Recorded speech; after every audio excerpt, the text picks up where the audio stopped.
হেই পোলাপান, কি অবস্থা? সো অনেকদিন পর আবার একটা ক্লাসে চলে আসলাম ইউনিডিএসের। সো এখানে আজকে আমরা যে বিষয়টা নিয়ে আলোচনা করবো সেটা হচ্ছে আমাদের ভৌত আলোক বিজ্ঞানের হচ্ছে টপিক নাম্বার 2, যেটা আসলে আমাদের অপবর্তন। সো আজকে আমরা অপবর্তন নিয়ে আলোচনা করবো। সো আমি সাথে থাকবো মাহবুবুর রহমান জিপ্রান, বর্তমানে পড়াশোনা করছি বুয়েটে। আচ্ছা, সো আমরা যেটা বললাম যে আমরা এই চ্যাপ্টারে আসলে খুব বেশি একটা ফোকাস করবো না, মানে একদম থিওরিতে বেশি একটা ফোকাস করবো না, যতটুকু দরকার ততটুকু আমরা আলোচনা করবো, ঠিক আছে? সো আমরা এখন অপবর্তনের ক্ষেত্রে যেটা দেখবো সেটা হচ্ছে, ধরো তোমার এই জায়গাটা, যেটা আমি একটু বলি যে অপবর্তন জিনিসটা আসলে কি। সেটা হচ্ছে, ধরো আমাদের এই রুমটা অন্ধকার আছে, ঠিক আছে? নর্মালি একটু চিন্তা করো, এই রুমে তুমি আসো আর এই রুমটা কি অন্ধকার আছে, প্লাস পিছনের যে পাশের যে রুমটা আছে ওটার একটা কি দেওয়া আছে, ওটা হচ্ছে আলোকিত আছে। এখন তুমি যে দরজাটা আছে না, ওই দরজাটা হালকা করে খুলছো, বুঝা গেছে? হালকা করে খোলার পরে দেখবা যে ওই যে আলোটা না পড়লো না, ওই আলোটা একবারে দরজা ঘেঁষে যখন পড়তেছে, তখন ওই জায়গাটা আলোকিত হওয়ার পাশাপাশি দেখবা হচ্ছে কি করতেছে, একটু আলোটা একটু বাঁকতেছে, একটু বেঁকে বেঁকে হচ্ছে পড়তেছে। আলোটা কি একটু হচ্ছে দরজা ঘেঁষে একটু একটু বেঁকে বেঁকে পড়তেছে, বুঝা গেছে? তো এই জিনিসটাকে আমরা এভাবে ব্যাখ্যা করি যে আসলে অপবর্তনের ক্ষেত্রে কোনো একটা ক্ষুদ্র একটা ছিদ্র পথ দিয়ে আসলে যখন আলো যায়, তখন সেটা একটু কাইন্ড অফ একটু বেঁকে যায়, ঠিক আছে? একটু যে বেঁকে যাচ্ছে ওইটাকে আমরা বলতেছি কি, আলোর অপবর্তন, রাইট? সো এখন আমরা একটু ডিটেলসে একবার দেখার ট্রাই করি আর কি, যে অপবর্তন জিনিসটা আসলে কি। আচ্ছা, সো আমরা যদি একটু সংজ্ঞাটা দেখি আসলে আলো আর অপবর্তন বলতে আসলে কি বোঝাচ্ছে, সেটা হচ্ছে দেখো যে কোনো প্রতিবন্ধকের কিনারা বা হচ্ছে ধার ঘেঁষে বা হচ্ছে সরু চিরের মধ্য দিয়ে যাওয়ার সময় জ্যামিতিক ছায়া অঞ্চলের মধ্য দিয়ে আলো বেঁকে যাওয়ার যে ঘটনাকে, তাকে বলতেছি আমরা কি, আলোর অপবর্তন, ঠিক আছে? তাহলে তরঙ্গ দৈর্ঘ্য বৃদ্ধি পেলে, সো এই জিনিসটা এখন আমরা দেখবো না, আমরা এখন ডাইরেক্ট হচ্ছে কি চলে যাব, আমরা হচ্ছে সিমুলেশনে চলে যাব। আসলে ধরো একটা ছিদ্র আছে, ওই ছিদ্র বা ছিদ্রটাকে আমরা কিভাবে তৈরি করতেছি, আমরা একটা চির তৈরি করতেছি, রাইট? সো চির কিভাবে তৈরি করে, সো চির তৈরি করার জন্য জাস্ট আমরা কি করব, অস্বচ্ছ দুইটা একটা মাধ্যম নিব, ঠিক আছে? তো অস্বচ্ছ মাধ্যম কাইন্ড অফ চিন্তা করতে পারি আমরা এমন, ধরো এটাকে কালো কালার দিয়ে যদি করি, তাহলে অস্বচ্ছ মাধ্যম হচ্ছে এইটা প্লাস হচ্ছে এইটা। সেই অস্বচ্ছ মাধ্যমের মাঝখানে একটা আমি কি করব, একটা ছিদ্র করব। কি করব, অস্বচ্ছ মাধ্যমের মাঝখানে একটা কি করব, ছিদ্র করব। তো ছিদ্র যে করলাম, এই যে একটা ছিদ্র তৈরি হলো, এটাকে সাধারণত আমরা বলি চির, এটাকে আমরা বলি কি, চির, ইংলিশে বলি স্লিট। এখন এটাকে বলতেছি আমরা চির। এই চিরের মধ্য দিয়ে যদি আমি একটা আলো পাস করাই, ঠিক আছে? সো আলোকে আমরা কিভাবে দেখি, তরঙ্গমুখ আকারে, রাইট? তো যখন পাস করাবো দেখা যাবে ওইখানে যদি একটা পর্দা থাকে, সো পর্দার জিনিসগুলো দেখা যাবে এমন, দেখা যাবে যে এইখানে যেখানে সোজাসুজি আলো পড়তেছে, এইখানে ইন্টেন্সিটিটা অনেক বেশি, ইন্টেন্সিটিটা কি অনেক বেশি। পরে এই জায়গায় একটু কম, তারপর এই জায়গায় আরেকটু কম, এই জায়গায় আরেকটু কম। সো যেটা বললাম যে আমি যদি এই রুমটা যদি অন্ধকার থাকে, প্লাস পাশের রুমটা যদি কি থাকে, পাশের রুমটা আলোকিত থাকে, তুমি যদি দরজাটা খোলো, দেখবা দরজা বরাবর যে আলো পড়তেছে সেটা খুবই আলোকিত, প্লাস পাশে দিয়ে যখন দেখবা যে মানে দরজা যে ধার ঘেঁষে যে যাচ্ছে, সেটা আস্তে আস্তে কি করতেছে, আলোটার তীব্রতাটা আস্তে আস্তে কমতেছে, ঠিক আছে? তো এই ব্যাপারটা ধরো আমরা দেখি, যদি দেখি সিমুলেশনের মাধ্যমে দেখি, এই যে ধরো এইখানে আমাদের হচ্ছে, এটাকে যদি আমরা একটু ব্যাক করে, হ্যাঁ আমরা সেম ওয়েবসাইটটাতে গেছি, অ্যান্ড ওয়েবসাইটটাতে গিয়ে আমরা হচ্ছে ডিফ্রেকশন দেখবো, ঠিক আছে? সো ডিফ্রেকশন জিনিসটা আসলে আমাদের অপবর্তন, ওকে?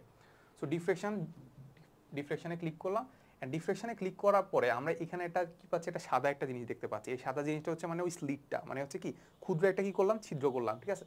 সো এই হচ্ছে কালো জিনিসটা হচ্ছে আমাদেরকে অস্বচ্ছ মাধ্যম। এই অস্বচ্ছ মাধ্যমের মাঝখানে আমরা এটা কি করলাম, একটা ছিদ্র করলাম, যেটা দিয়ে আসলে আলোটা পাস করবে, ঠিক আছে? তো এটা যদি পাস করে, তাহলে আমাদের ইন্টেন্সিটি ধরো হচ্ছে সামথিং, আমি নিয়ে নিচ্ছি হচ্ছে কাইন্ড অফ 500 নিয়ে নিই, ঠিক আছে? সো ইন্টেন্সিটি হচ্ছে আমাদের, সরি, আমাদের ওয়েভ লেন্থ হচ্ছে আমাদের 507 ন্যানোমিটার।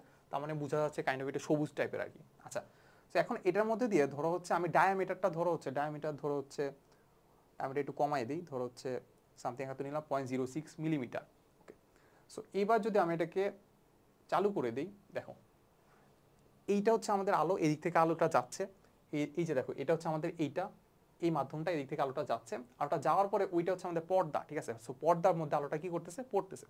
সো আলোটা যখন পড়তেছে তখন তুমি দেখতে পাবা যে এই আলোটার মধ্যে দিয়ে এই যে মাঝখানে জায়গাটা আছে না, এইটার ইন্টেন্সিটিটা থাকবে হাইয়েস্ট, এটা ইন্টেন্সিটি থাকবে কি হাইয়েস্ট।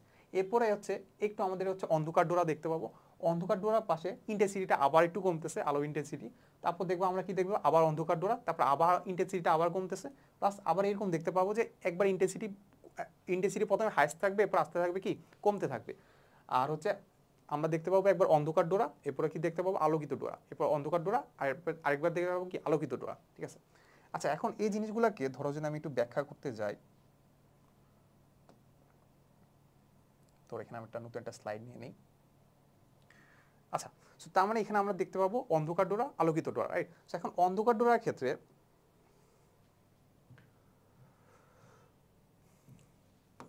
ধরো এই হচ্ছে আমাদের সে ফ্রিঞ্জ বা হচ্ছে আমাদের ডোরাগুলা, তাহলে এটা হচ্ছে আমাদের প্রথম দিকে আমরা পাবো হচ্ছে হাইয়েস্ট, রাইট? সো এখানে হাইয়েস্ট যদি পাই তার মানে এখানে কাইন্ড অফ দেখতে পাবো এইরকম, ঠিক আছে? তো এটাকে বলতেছে আমাদের চরম। এটা হচ্ছে দেখতে পাচ্ছে যে এটাকে যদি আমরা একটু ফিল আপ করি,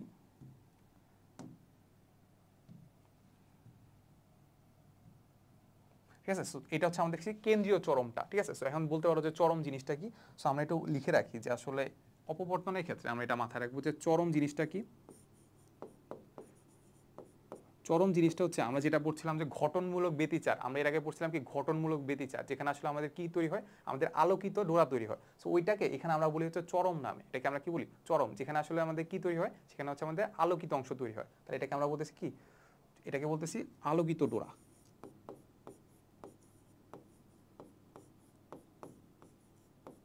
আলোকিত ডোরা, ঠিক আছে? এরপরে আমরা যেখানে অন্ধকার ডোরা তৈরি হবে সেটাকে আমরা বলতেছি অবম, সেটাকে আমরা বলছি কি অবম। তাহলে অবমটাকে আমরা কি কিসের সাথে তুলনা করতে পারি, আমরা যে ব্যতিচার একটু আগে পড়ছিলাম ওটা কিসের সাথে তুলনা করতে পারি, ধ্বংসাত্মক ব্যতিচারের সাথে তুলনা করতে পারি।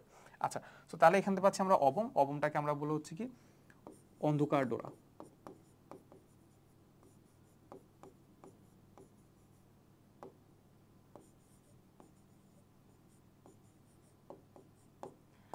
আচ্ছা, এখন দেখো আমরা যেটা বলছিলাম যে আমাদের প্রথমে যেটা ছিল সেটা হচ্ছে আমাদের ইন্টেন্সিটিটা অনেক হাই থাকে। কেন হাই থাকে? কারণ ওই দিক থেকে একবার ডিরেক্ট আলো পড়তেছে, ওই ডিরেক্ট আলো পড়ার কারণে তার বিস্তারটা হাই থাকে। আর আমরা জানি ইন্টেন্সিটি ইজ প্রপোর্শনাল টু হচ্ছে আমাদের এমপ্লিটিউডের স্কয়ার, ঠিক আছে?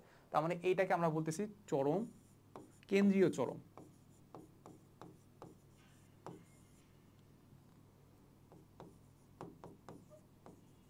বলবো কি আমরা কেন্দ্রীয় চরম, ঠিক আছে?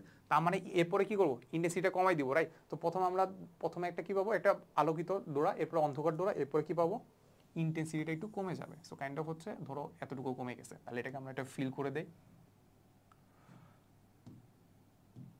ঠিক আছে? সো সেম জিনিসটা আবার হচ্ছে কি তৈরি হবে, নিচেও তৈরি হবে। ওকে, সো এরকম হবে আর কি, ঠিক আছে? আস্তে আস্তে কমতে থাকবে। সো এবার এটাকে যদি আমরা জ্যামিতিক উপায়ে দেখাতে চাই, তাহলে দেখো আমরা যদি একটু শর্তটা দেখি, অপবর্তনের শর্ত জিনিসটা আসলে কি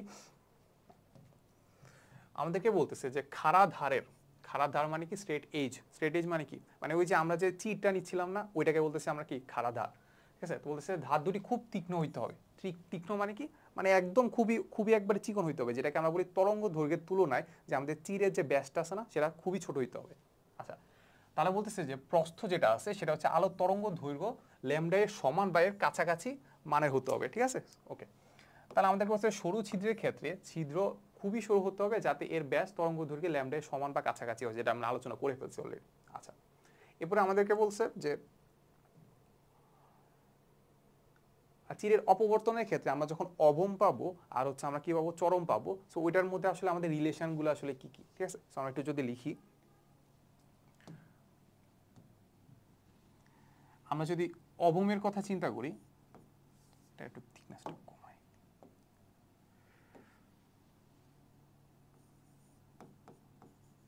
অবম। আচ্ছা, সো এই সূত্রগুলো মুখস্থ করার ক্ষেত্রে আমরা একটু চিন্তা করবো যে আসলে আমরা ব্যতিচারের সাথে একটু আমরা কম্পেয়ার করার ট্রাই করবো, ঠিক আছে? সো ব্যতিচারের ক্ষেত্রে আমরা যদি চিন্তা করি যে ব্যতিচারের যখন আমরা পাচ্ছিলাম যে ঘটনমূলক ব্যতিচার পাচ্ছিলাম, মানে হচ্ছে যেখানে আলোকিত পাচ্ছিলাম, সেখানে আমরা কি বেজোড় পাচ্ছিলাম নাকি হচ্ছে ল্যামডা বাই টু এর কি বেজোড় অনুপাত পাচ্ছিলাম নাকি হচ্ছে জোড় অনুপাত পাচ্ছিলাম? সো আমরা যদি একটু ব্যাকে যাই, দেখো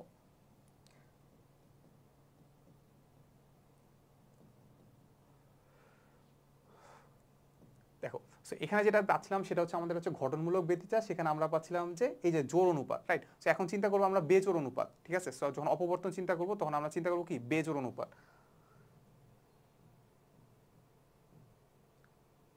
তাহলে এখানে হবে হচ্ছে আমরা যেটা শর্ত লিখছিলাম সেখানে হচ্ছে আমাদের হবে হচ্ছে অবমের ক্ষেত্রে আমরা যেটা লিখবো সেটা হচ্ছে আমাদের a sine theta n is equal to আসলে আমাদের হবে হচ্ছে আমাদের অবম যেহেতু তার মানে হবে twice n into lambda by 2 twice n into lambda by 2, ঠিক আছে? সো এটা হচ্ছে আমাদের সেই সূত্রটা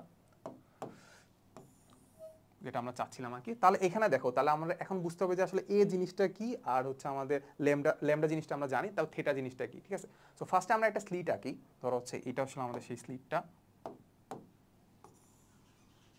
এটা হচ্ছে সেই আমাদের অস্বচ্ছ মাধ্যম, অস্বচ্ছ মাধ্যমের মাঝখানে একটা ছিদ্র করলাম, তার মানে এটা হয়ে গেল আমাদের স্লিটটা, এটা হয়ে গেল কি আমাদের স্লিটটা, ঠিক আছে? সো স্লিটটার মাঝখানে ধরো এটাকে যদি আমি একটু সোজা করি,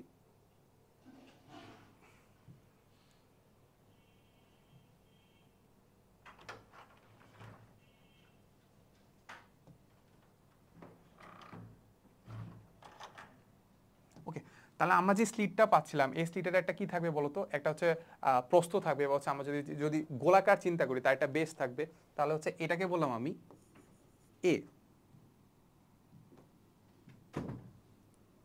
এটাকে বললাম আমি হচ্ছে এ, ওকে। তার মানে এরপর এখান থেকে যখন আমি আলো পাস করব তাহলে কোনো একটা পর্দায় তো ফেলতে হবে, রাইট? তাহলে আমি যদি একটা পর্দা দিই, তো এইটা হচ্ছে আমাদের সেই পর্দাটা, এটা হচ্ছে আমাদের সেই পর্দাটা, তার মানে এখান থেকে আলো ফেলতেছি, তারপর এখানে একটা পর্দা আছে, তারপর এই যে আলো ফেলতেছি বা স্লিট বা আর হচ্ছে পর্দার মাঝখানে যে ডিস্টেন্সটা আছে সেটাকে বললাম আমি ডি, সেটাকে আমি বললাম কি ডি। তাহলে ডি যদি বলি তাহলে এটা হচ্ছে আমাদের সেই ডিস্টেন্স, এখান থেকে এতটুকু হচ্ছে আমাদের ডিস্টেন্স ডি। তাহলে এটা এই ডিটা আসলে আমাদের এখন কাজে লাগতেছে না যদিও। আচ্ছা, সো এতটুকু আমি করলাম। এরপরে ধরো হচ্ছে আমি কোনো একটা বিন্দুতে অবম বা চরম বের করতে চাচ্ছি, তুমি বুঝতে পারতেছো যে এইখানে আসলে আমাদের যে ডোরাগুলা, এখানে ডোরাগুলো আসলে কোথায় তৈরি হইতেছে, এখানে তৈরি হচ্ছে। এই যে এখানে হচ্ছে আলোকিত, এরপর হচ্ছে এখানে অন্ধকার, এখানেও কি অন্ধকার, এরপর এখানে আলোকিত, এরপর এখানে আলোকিত, এরপর আবার কি অন্ধকার। সো ডোরাগুলো আসলে এইভাবে তৈরি হচ্ছে। আচ্ছা, এখন আমরা দেখতে পাচ্ছিলাম যে আসলে আমরা পি নামের একটা বিন্দু নিয়েছিলাম, এন্ড পি নামের বিন্দু থেকে আসলে এই মাঝ বরাবর থেকে আসলে পি বিন্দু যে দূরত্বটা সেটাকে বলতেছিলাম আমরা x to the power x N বলছিলাম, রাইট? সেখানে ধরো আমি একটা যে কোনো একটা বিন্দু নিলাম হচ্ছে পি, সো ধরো হচ্ছে এটা আমাদের পি। তাহলে যে এইটার মধ্যে যদি আমি একটা রেখা টানি, ধরো এখানে মাঝ বরাবর একটা রেখা আছে এইটা, তারপর এখান থেকে আমাদের পি আছে একটা রেখা, তাহলে এখান থেকে আমরা যেটা পাচ্ছি যে এই কোণটা হচ্ছে আমাদের কি থিটা, এই কোণটা কি আমাদের থিটা, এই থিটা এন, এটাকে আমরা বলি এনতম ডোরার কৌণিক বিচ্যুতি। তাহলে এখানে আমরা যেহেতু অবম নিয়ে কাজ করতেছি, তাহলে এনতম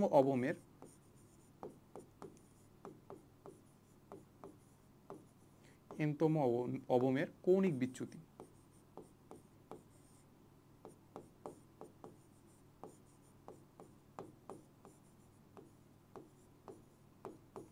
এনতম অবমের কি কৌণিক বিচ্যুতি, ঠিক আছে?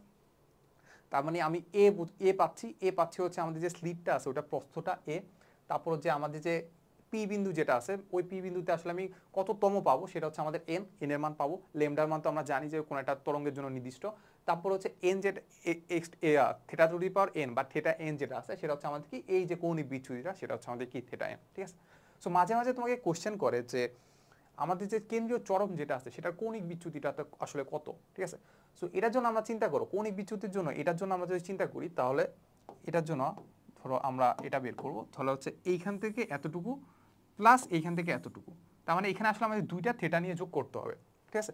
সো এটা হচ্ছে একটা থেটা, এই থেটার এই থেটা কিন্তু সেম, কিন্তু আমি যখন আঁকছি তখন একটু ভুল হয়ে গেছে আর কি। তার মানে এই থেটা আর এই থেটা কিন্তু সেম, তাহলে এই থেটার মানের জন্য আমি বের করবো কি বলতো, আমরা হচ্ছে বের করবো চরম। সো চরমের জন্য আমরা বের করবো না, সরি অবম, এই যে অবমের যদি কতটুকু লাগতেছে, তাহলে অবমে যাইতে লাগতেছে আমাদের twice n into lambda by 2। তাহলে এন এর মান কত, আমরা প্রথম চরম অবমে যাইতেছি, তাহলে এন ইজ ইকুয়াল টু কত 1। তাহলে আমরা যেটা পাচ্ছি থেটা ইজ ইকুয়াল টু আসলে আমাদের কি ল্যামডা, 2 কাটা যায় তাহলে শুধু ল্যামডা, তার মানে আসলে আমরা যেটা কৌণিক বিচ্যুতি twice theta is equal to পাবো কি টোয়াইস ল্যামডা, ঠিক আছে? সো এখান থেকে আসলে এভাবে ম্যাথটা করতে পারি আর কি। আচ্ছা, সো এটুকু আসলে আমরা বুঝলাম যে আসলে অবমের জন্য আসলে কিভাবে বের করে। এবার আমরা দেখবো হচ্ছে চরমের জন্য কিভাবে বের করে। সো চরমের জন্য আমরা যেটা করব,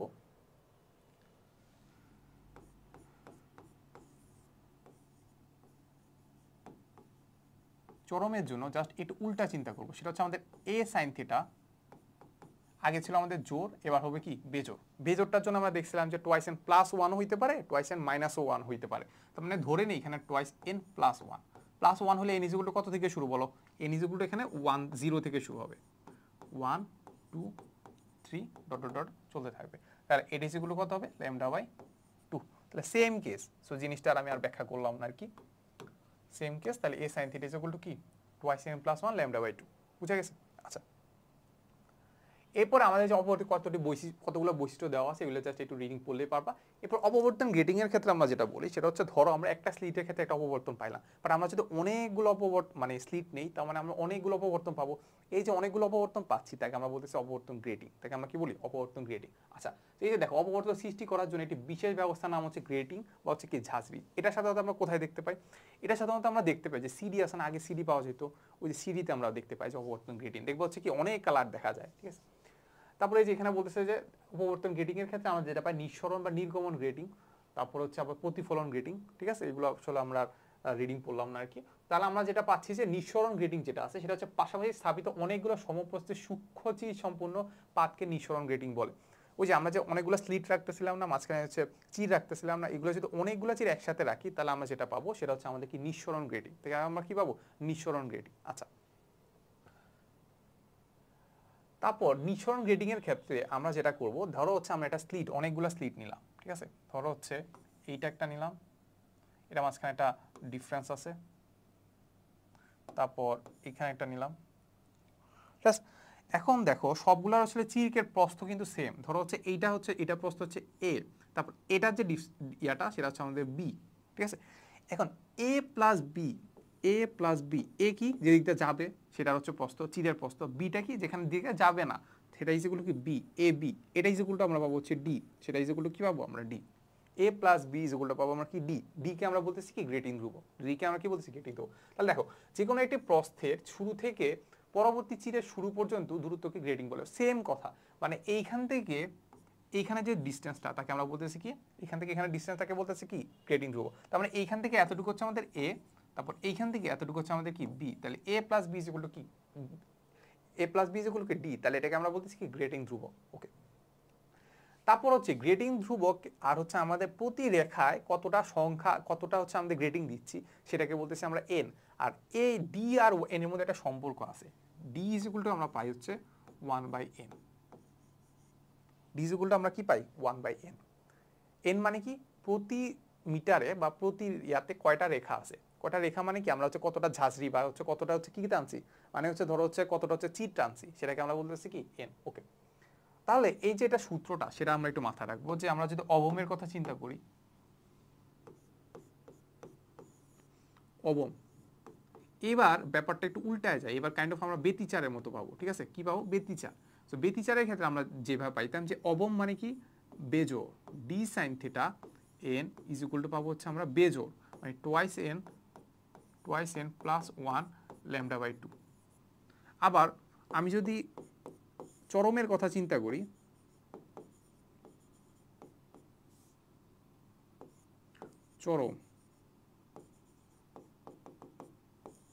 চরমের ক্ষেত্রে আমাদের D sine theta n is equal two আমরা পাবো টোয়াইস এন ইন্টু λ/2 জোর। বুঝা গেছে? সো এই সূত্রগুলো একটু আমরা মাথায় রাখবো। সূত্রগুলো কি আমরা মাথায় রাখবো, এটাকে এমনিও লিখতে পারি যে এন ল্যামডা, এটা কি? N lambda. আবার ডি কে আমরা লিখতে পারি ওয়াল বাই এন, এটাও আমরা লিখতে পারি। সো মোটামুটি এতটুকুই ছিল আসলে, এর বেশি কিছু না। এত কিছু সূত্রগুলো মুখস্থ মোটামুটি করতে পারলে আমরা মোটামুটি এখান থেকে আনসার করে ফেলতে পারবো, ঠিক আছে? সো এতটুকুই ছিল আমাদের ক্লাসে। এরপরে যদি ম্যাথ সলভিং ক্লাস দেখো, এটা জাস্ট ম্যাথ সলভ করলেই মোটামুটি পেরে যাওয়া। সো এটা আসলে তেমন কিছু না, সূত্রটা এগুলো মুখস্থ করবা, জাস্ট কি করবা? ম্যাথ সলভ করো, ঠিক আছে? সো এতটুকুই। সো দেখা হবে নেক্সট কোনো ভিডিওতে। আসসালামু আলাইকুম সবাই।